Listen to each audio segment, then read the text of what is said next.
Tout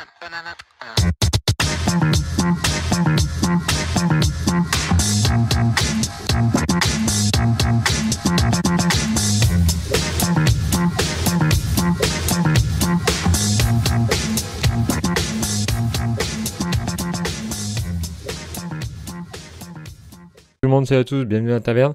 On se retrouve aujourd'hui pour une nouvelle vidéo Fluff Age of Sigmar avec cette fois-ci les Zéophores, le numéro 3, la longue chasse. Il y a les deux précédents épisodes que vous pouvez retrouver dans la playlist consacrée à tout ce qui est Age of Sigmar. Je me permets aussi de faire une petite pub pour la chaîne Elrith 8 Royaumes, qui est aussi une chaîne qui fait du fluff Age of Sigmar, et lui il est spécialisé dans ça, et c'est le seul français avec moi qui suivons le fluff actuel de Age of Sigmar. Donc allez le voir, elles sont très très bien faites. C'est dans un style un peu différent du mien, plus je veux dire contemplatif, dans le sens où voilà, c'est plus des images avec des paroles et moins des reacts comme je fais, mais c'est tout aussi bien et c'est complémentaire, on va dire. Voilà, donc n'hésitez pas à aller le voir, à aller s'abonner à sa chaîne, c'est très bien. Voilà, petite pub entre youtubeurs. Donc on se part avec la longue chasse. On va voir si nos petits copains les Zéophores ils s'en sortent un petit peu mieux que lors du précédent livre, le règne de la brute, où une des péripéties les avait quand même fait rencontrer deux gros costauds. Il y avait le roi des Trogoths et le roi des trolls, en gros. Voilà. Et donc on avait laissé nos petites croisades, celles de Aqshy et de Jiran, celle de Jiran conduite par les Sylvanettes, et celle de Aqshy conduite par la prêtresse Zenetra, après avoir réussi à s'enfuir des trolls et le sacrifice du maréchal qui s'était fait exploser avec toute la poudre. Malgré tout, les trolls ils sont encore à leur trousse. Du côté de Jiran, on est un petit peu perdu. Bon, les Sylvanettes nous aident, c'est normal, c'est la forêt, mais vers où on va, voilà, c'est là où on va se retrouver avec ce personnage-là, qui va être un des personnages centraux de ce livre. C'est un Stormcast. On va voir qu'il y a deux nouveaux personnages qui vont apparaître dans celui-là. C'est ce personnage ainsi que Beltanos, un nouveau personnage de chez les Sylvanettes. Alors moi perso, c'est avec celui-là que j'ai commencé un peu la série des Zéophores. Auparavant, je le suivais, mais m'étais pas procuré les livres, ou du moins je les avais pas lus, puisque ceux-là on me les a prêtés. Voilà. Mais après j'ai acheté les autres. Voilà. Donc le 3, le 4 et le 5. Le 4 a mis un peu de temps à sortir. Normalement, lorsque je tourne cette vidéo, il est en préco depuis samedi dernier. Et j'espère le recevoir aussi grâce à mon revendeur assez rapidement pour vous faire la vidéo.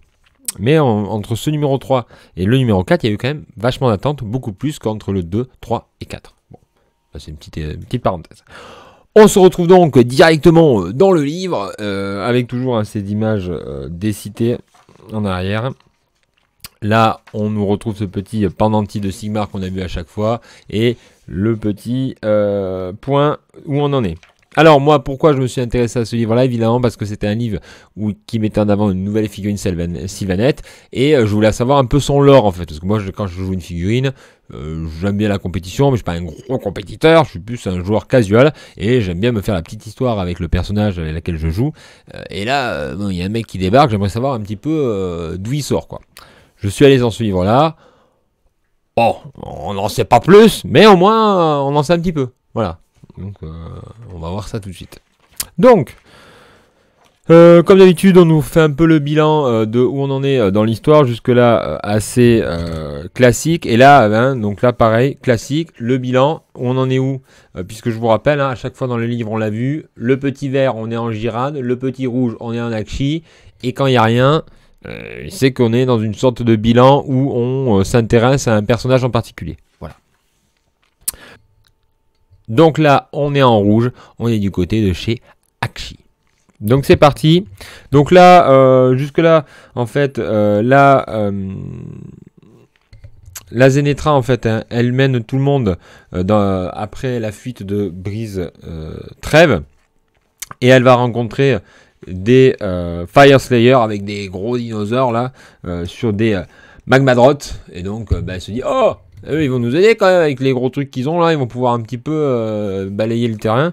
Et donc, voilà, ils se disent, on va rejoindre un peu l'aventure, monnayant un petit peu un échange, parce qu'on sait toujours que les nains, hein, ils font pas tout gratuit, il faut un peu avancer la maille, et donc c'est ce qui se passe. Donc voilà, ils se dirigent vers la mer du sang cardiaque. C'est un peu drôle, sang cardiaque, vous voyez, je sais pas si c'est fait exprès. Voilà, j'avais déjà relevé lors de la précédente vidéo. Et donc là, on va avoir un bouquin qui va être un peu centré sur les Stormcast du côté de chez Axishi, puisqu'il va y avoir une sorte de rivalité, d'opposition entre deux grands héros Stormcast, qui sont en fait à la poursuite. Alors il y en a un qui est à la poursuite d'un héros de Khorne en fait. Voilà, d'un guerrier de Khorne. Et donc c'est le seigneur célestin Vandus, Hammerhand sur son Dracos Kalanax. Donc c'est lui, c'est Vandus. Qui va venir aider les Éophores qui arrivent et qui commencent à tout défoncer puisque les Éophores se retrouvaient encore attaqués par des mecs de Khorne et là lui il arrive, il désosse tout le monde et on va le retrouver aussi dans tout un passage ici assez intéressant où il est en opposition avec un autre personnage, Ionius Cryptborn. Voilà, c'est Ionius Cryptborn, c'est les deux personnages qui vont un peu s'opposer. Disons que Vandus, il est dans cette quête de vengeance obsessionnelle de cool. Voilà. Et l'autre, il dit, moi, t'es gentil, ça me met à rien, en fait, de pourchasser ce gars. Il faut que tu passes à autre chose. Tourne la page, Vandus. Et l'autre, il dit, non, je vais y aller. Et le problème, c'est qu'à chaque fois, quand il attaque, il prend toute son host avec lui. Et donc, finalement, cette quête de vengeance, elle sert pas à grand chose et elle fait perdre des ressources à Sigmar. Et donc, Ionius débarque avec un décret qui dit, bon, mais maintenant, je prends tes troupes. Et on va aller casser des types et servir à quelque chose. Parce que bon, ta vengeance est bien gentille, mais pour l'instant ça sert à rien. Donc voilà, je vous laisse un petit peu voir la confrontation entre ces deux personnages. Lorsque les croisés demandèrent à Vandus de les escorter à travers le domaine des adorateurs de Khorne, ce dernier refusa. Sa priorité absolue était de trouver Korgos Khul, en particulier parce que deux de ses lieutenants rôdaient. La détermination brûlante de Vandus impressionna même Zénestra. Alors qu'il parlait de Khul, il fixait la Pontifex comme s'il s'attendait à ce que le seigneur de guerre apparaisse sur l'horizon à tout moment. Finalement, Nyv Blacktalon et sa bande acceptèrent de se séparer des Hammerhands pour accompagner les Éophores, pendant que les soldats d'Akshi mettaient en doute le bien-fondé de la réputation de Vandus. « Content de te revoir, Ionius », murmura Vandus sur un ton chaleureux tandis que son vieux frère lui serrait la main. « Et beau combat ! Puis-je te demander pourquoi tu nous es revenu après ces longues décennies ? Nous devons renforcer ta chambre. Cette vendetta dure depuis bien trop longtemps. Alors ton aide arrive au meilleur mot. Ta recherche obsessionnelle de Khul te rend aveugle aux besoins des autres, le coupa Ionius. Vandus se renfrogna instantanément. Ton aide semble toujours s'accompagner de tes sermons, dit-il, sur un ton dans lequel brûlait la chaleur d'Akshi. Tu sais aussi bien que moi que l'Aride ne sera jamais sûr tant qu'il vivra. Sigmar m'a donné une nouvelle mission, répliqua Ionius. Son visage étant dissimulé derrière un épais masque en forme de crâne, Vandus ne put percevoir l'émotion de son ancien ami. Alors comme vous l'avez vu, ces deux personnages, il y a un petit peu une tension. Il faut savoir qu'en fait, Vandus a vu l'ensemble de son peuple être tué par Korgos Khul. Et donc il a une vengeance envers lui et ils l'ont déjà affronté, puisque avec Ionius, ils se connaissent en fait. Donc c'est bien de mettre comme ça en relation des personnages. C'était dans on peut retrouver ces informations en gros dans le Battle Tome du Chaos, où on a la confrontation entre les hommes du Chaos, les troupes du Chaos, de Khul et de Ionius et de Vandus. Donc c'est cool comme ça de faire continuer le fluff autour de ces personnages, personnages qu'on peut jouer en plus. Donc ça c'est plutôt pas mal. Donc après cet épisode-là, on se rend compte que Ionius, là, il a pris du galon, puisque maintenant il est monté sur dragon. Hein, c'est plus simplement un mec à pied, donc ça, c'est plutôt pas mal. Et on a le combat qui mène face aux troupes de Khorne, et donc comment il tue aussi un démon majeur de Khorne assez stylé, hein, je vous le dis, ça montre un peu la badassitude du type.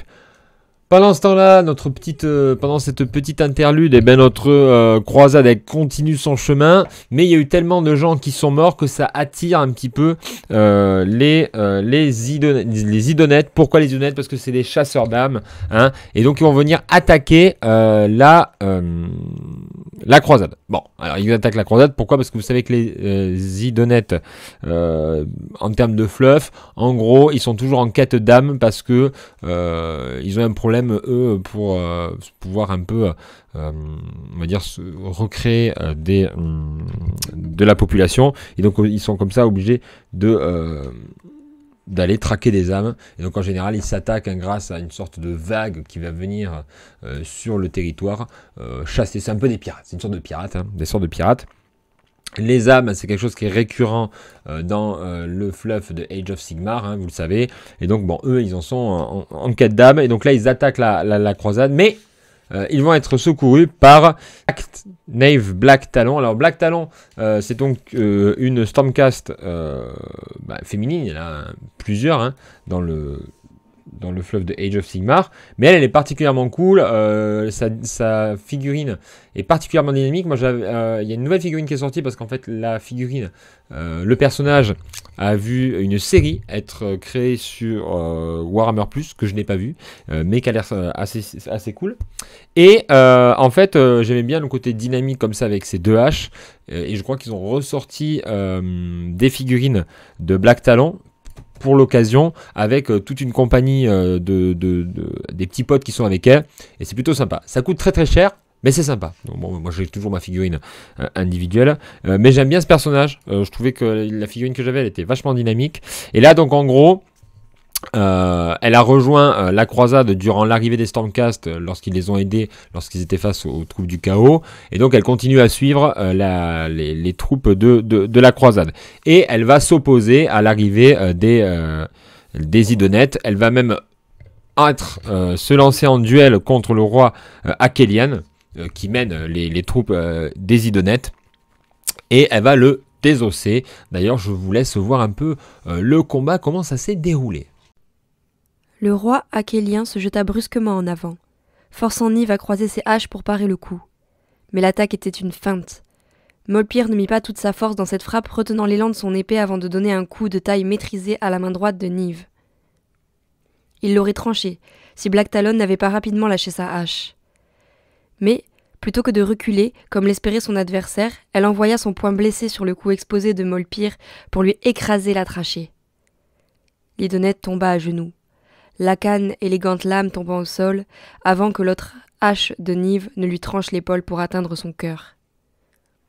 Donc on a repoussé nos chers Idonettes à coups de grandes haches. Vous voyez, hein, cette image, moi je la trouve très très jolie. Vraiment, c'est peut-être l'une de mes préférées actuellement des derniers bouquins. Vraiment, voilà, j'aime beaucoup le dynamisme, avec celle où on a un Stormcast Célestan qui attaque le roi des méga gargantes. Je vous invite à aller voir la vidéo précédente où on le voit quand même sauter comme ça. Elle était hyper bien cette illustration.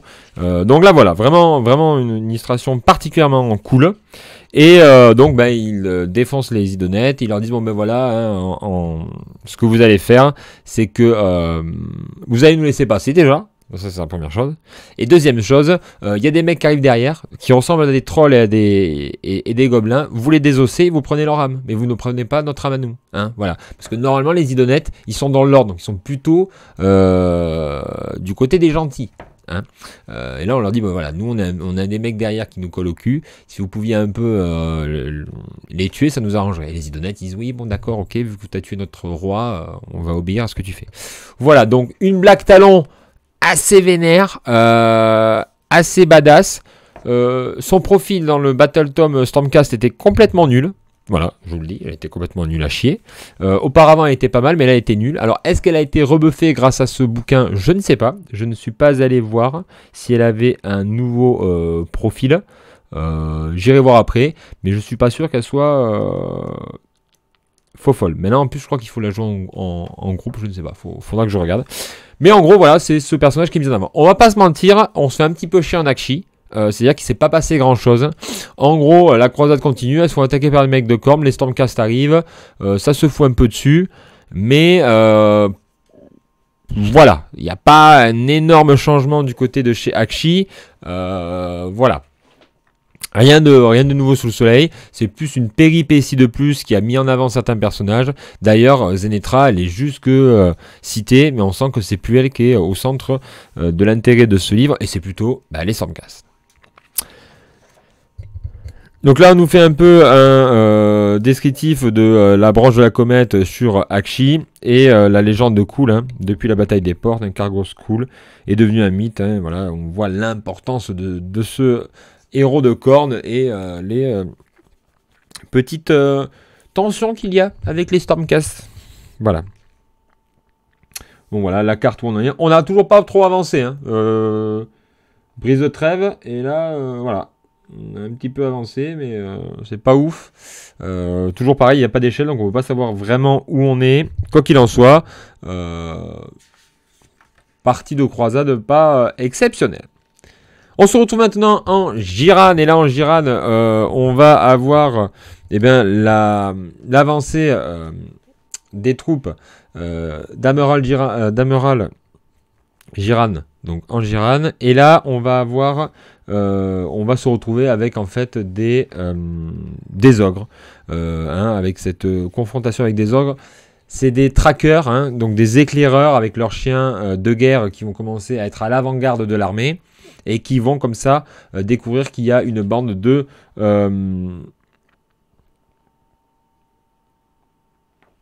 d'ogres, voilà, et donc il va y avoir une confrontation entre les zéophores et ces ogres, hein. Et on ne peut pas dire que ça tourne à l'avantage des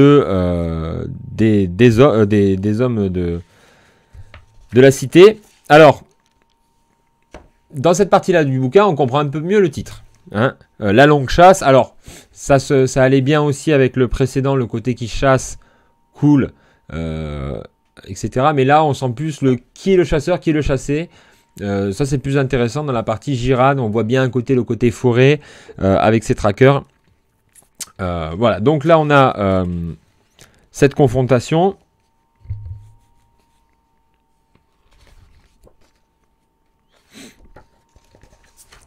Donc le maître de la chasse ici, donc on a l'opposition entre les ogres et nos troupes aidées par des sylvanettes, alors avec le flutis, etc. Mais on sent que c'est toujours très compliqué, et même à un moment la bataille va basculer et les troupes vont se faire balayer, mais là à ce moment-là, quelqu'un arrive. Le braillement suraigu d'un corps discordant fendit le fracas des combats comme un couteau. En un instant, la main dressée du boucher fut enchevêtrée de sarments jaillis d'un mur de mousse dans son dos.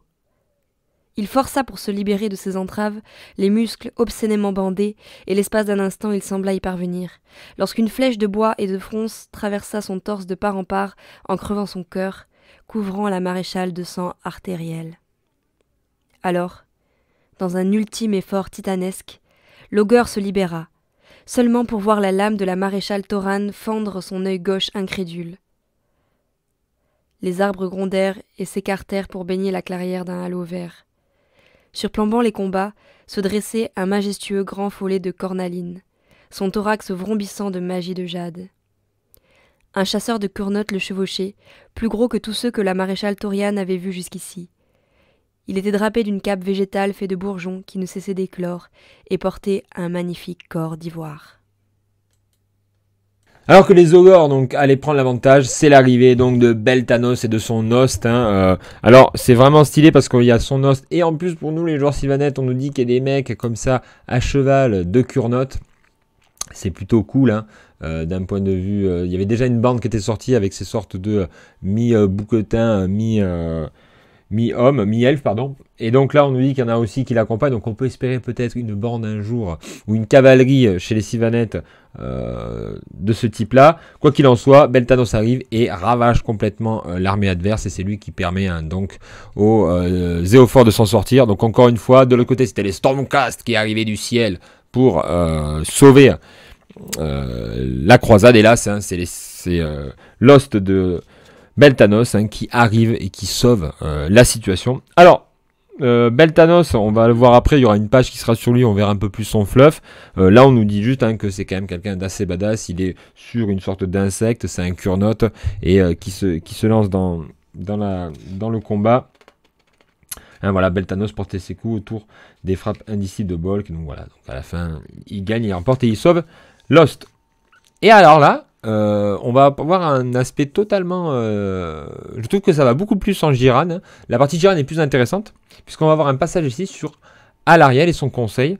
En gros, elle se retrouve dans une sorte de réunion, où il va y avoir Croak, Alarielle, ainsi que Condis, fils de Drakion, et Karazai. Et c'est quand même trop stylé, genre la meuf elle est sur son trône comme ça, et là il y a le vieux Croak, les dragons, et ça discute en fait de quoi? De mettre un terme aux actions de Kragnos. Vous savez, Kragnos était le dieu de la destruction qui était apparu lors du précédent livre, et là l'idée un peu c'est de dire bon, t'es gentil, la récré elle est finie, on va te mettre un stop. Et alors il dit aux deux dragons, vous êtes gentils mais il va falloir finir le travail en fait, c'est votre problème, moi je veux bien vous aider mais il faut finir le travail, hein. Donc c'est vous qui allez finir le travail, moi je vous prépare le piège et c'est vous qui le mettez à exécution. Et en gros c'est un plan pour emprisonner Kragnos. Mais Alarielle elle est un petit peu, vous savez, elle est un petit peu mélancolique, elle se dit non mais est-ce que je vais y arriver, purée c'est pas possible. Voilà, elle est toujours un peu, ça monte, ça baisse en fonction de la saison, un peu comme nous, tu vois, quand c'est l'automne, l'hiver, t'es pas top, elle est un peu pareil, mais elle se fait un petit peu remonter le moral par Croak, et on va voir pourquoi. Le conseil de la vie s'acheva. À présent qu'un plan avait été décidé, le fardeau d'Alarielle était allégé. Néanmoins, le pollen doré qui dansait dans l'air en scintillant ne réchauffait guère l'atmosphère glaciale entourant les deux draconites, cependant qu'ils s'apprêtaient à prendre congé. Bien que frères, leur évolution au fil des siècles avait creusé un fossé entre eux. Crondis était immaculé et majestueux, crépitant d'énergie, tandis que Karazai était balafré et usé par des années de guerre constante. Pendant tout le temps qu'ils passèrent à donner des ordres à leurs suivants, aucun n'adressa la parole à l'autre. À côté d'elle, la reine éternelle entendit le bruissement des feuilles provoquées par le grand trône du seigneur Croak qui flottait vers elle suivi de ses skinks assistants. Elle observa la créature avachie sur le trône, vénérée par les antiques séraphons et pourtant guère plus qu'un cadavre momifié, du moins de prime abord. Si j'étais capable d'inverser le cours du temps, je donnerais tout pour empêcher la chute du Kurnoth, murmura-t-elle, ses mots portant le poids des siècles. Pourtant, Crondis n'a même pas tenté de dissuader son frère de se sacrifier. Elle attendait une réponse de Croak, mais, comme toujours, le prêtre relique était muet. Elle leva les yeux vers le chêne des âges passés. Depuis le rituel de la vie, il fleurissait avec une férocité estivale, un peu plus vert chaque jour. Si même un sort lancé au pinacle de ma puissance n'a pas pu réveiller Kurnoth, j'ignore ce qui le pourrait. Si Croak restait immobile, ces astroprêtres skinks, au pied de son trône, se dressèrent pour poser leurs mains sur la lance de Kurnoth. Ses suivantes dryades laissèrent échapper un susurre d'indignation, mais elle les apaisa d'un accord harmonieux projeté à même leur esprit. Des larmes roulèrent des yeux d'Alarielle, tandis que l'esprit de Croak communiait avec le sien. Et la lance, dans sa main, répondit avec une tiédeur bouleversante. Elle sentit la lumière mouchetée de la forêt s'intensifier aveuglément. Sa vision, désincarnée, s'éleva dans les cieux. Mais elle sentait toujours l'intense présence placide de Croak à ses côtés. Elle pouvait voir la brume lointaine et les eaux brisées des terres scabreuses en dessous. Kragnos, le glace des empires, chargeait l'arrière-garde d'une grande procession cuirassée. Les soldats portaient l'orange et le jade de Ameral Gira et lutter aux côtés d'un contingent de sylvanettes, guidé par une apparition bienvenue. Un guerrier ligneux, juché sur un grand follet de cornaline, fait de pure magie de vie cristallisée. Le guerrier fit sonner son corps et Cranios flancha. Sa charge, freinée par des chasseurs de tous bords, des aelfes, des humains et les propres enfants d'Alariel, tous hurlant à l'unisson. Alors que la vision se dissolvait et que la reine éternelle réintégrait son corps, étourdie, l'espoir bourgeonna en elle comme à travers un givre hivernal. Elle n'osa pas parler. Alors que les Skinks l'observaient de leurs yeux fixes, elle comprit que le message de Croak lui avait transmis était limpide. Peu importe les siècles nécessaires, vous n'avez pas perdu Cornotte. Donc on le voit, hein, ce Beltanos, est-ce qu'il serait finalement la réincarnation de Kurnoth, ou l'annonce que Kurnoth va revenir? On le prend comme on veut, en sachant que si vous connaissez un peu la figurine, elle ressemble beaucoup à Orion, hein, qui était une figurine du monde qui fut, comme on dit, ou de The Old World, Warhammer. Et ben voilà, donc clairement, hein, c'est le corps de chasse qui sonnait, etc. Donc beaucoup de gens, avec la lance aussi. C'est une très très belle figurine de l'époque, hein, peut-être que je vous la mettrai à l'écran. Et donc voilà, les suppositions, elles sont de deux sortes. Soit Beltanos est une réincarnation, soit il annonce le retour de Kurnoth. Ça serait mieux le retour de Kurnoth, ça nous ferait une énorme figurine en plus, non, voilà. Donc, eh ben c'est le duel, hein, entre le gros dragon et Cranios. Cranios qui débarque et qui va taper sur qui, évidemment? Et je vous dis sur qui? Sur la croisade, évidemment. Tout le monde tombe sur la croisade. Les mecs, ils sont là, ils se baladent. Et à chaque fois, il y a un truc qui leur tombe dessus. Hein. On me demande, voilà. Et en fait, on nous dit que l'arrière-garde est complètement décimée. Alors, je l'avais déjà dit, hein, ils sont tout le temps décimés. Alors, je sais pas combien ils sont, mais à la force, voilà. Il n'y a pas de chiffre, donc c'est l'avantage. Tu peux dire qu'ils sont décimés. Mais on est encore très nombreux. Donc, ils prennent quand même un petit peu cher. Mais à ce moment-là, donc il y a le dragon qui arrive et qui commence à l'attaquer. Mais en restant à distance. Et l'autre Cranios, il est là avec son bouclier. Oh, t'es gentil, loulou, mais en fait, moi, je vais pas me battre en l'air et tout. Donc, soit tu viens et je te cogne, soit je continue ce que j'étais en train de faire. Donc, qu'est-ce qu'il fait? Le Cranios, il continue à taper dans le tas. Mais à ce moment-là, donc,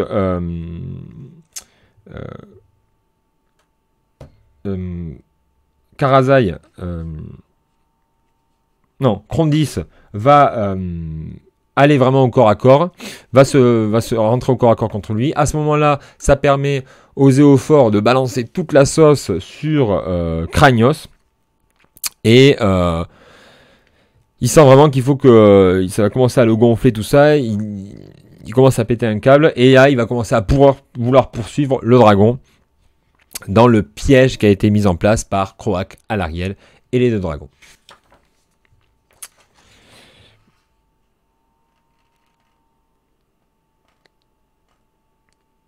Voilà.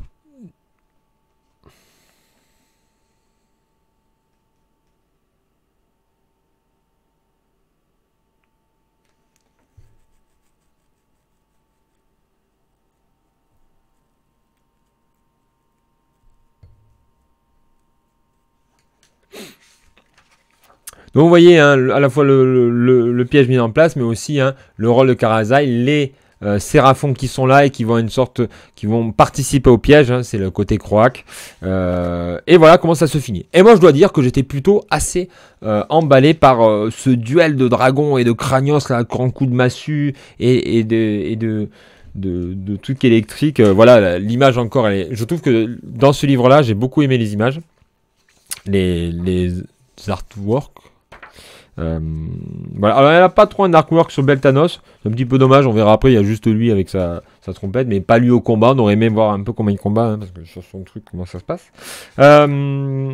Et là, après, il y a toujours pareil, un point qui est fait sur la situation, des petits encarts, par exemple là, on nous parle de la ruine, du repos du titan, un peu du fluff annexe, sur, en gros, un endroit qui aurait été...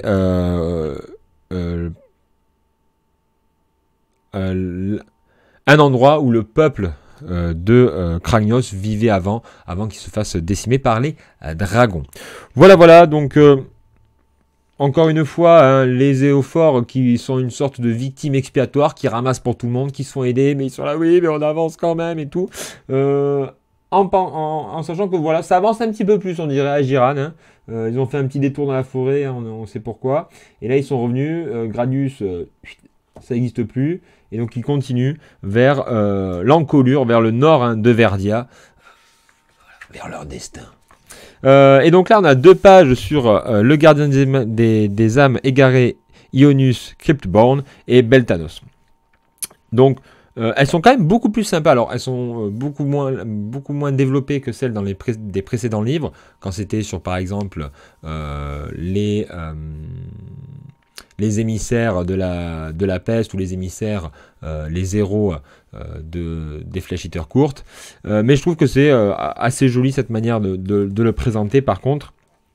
Et donc on nous dit hein, que comment est né Beltanos, hein, qu'il est né d'un arbre où serait tombé un éclair à la suite de la mort de Curnot.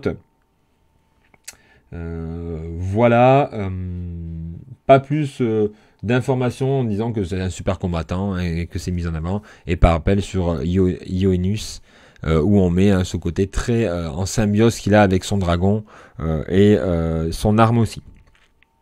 Et l'ensemble des exploits qu'il a réalisés. Là, on parle des serres noires, donc c'est cette team autour de notre cher Knave Black Talon, hein, avec un gros bourrin, plus une sorte de magicien. Elle, je crois que c'est une meuf qui est plus du tir à l'arc. Là, c'est plus une magicienne, alors 2 corps à corps, une magicienne et une tireuse à l'arc. Et là, donc, on a Knave Black Talon, la leader. Et on en a fini. Alors, on n'en a pas vraiment fini, puisque là, on a la terre du tumulte, là où on va avoir eh bien, ce leader des Crawl Boys, Gobsprak, qui évoque le fait que Kragnos est bloqué maintenant dans une sorte de piège où les skins reviennent indéfiniment combattre contre lui, ainsi que les dragons, mais que avant cela, Kragnos allait donner des ordres hein, aux Crawl Boys et que les Crawl Boys doivent eh bien, exécuter cette mission, on va dire, qui est très importante, qui est le but de raser totalement les cités des hommes. Et il y a un mec qui s'appelle Bagdad qui doute un peu de ce qui se passe. Alors il y a, voilà. Mais je vous laisse voir un petit peu la conversation qu'il y a entre ces deux orques.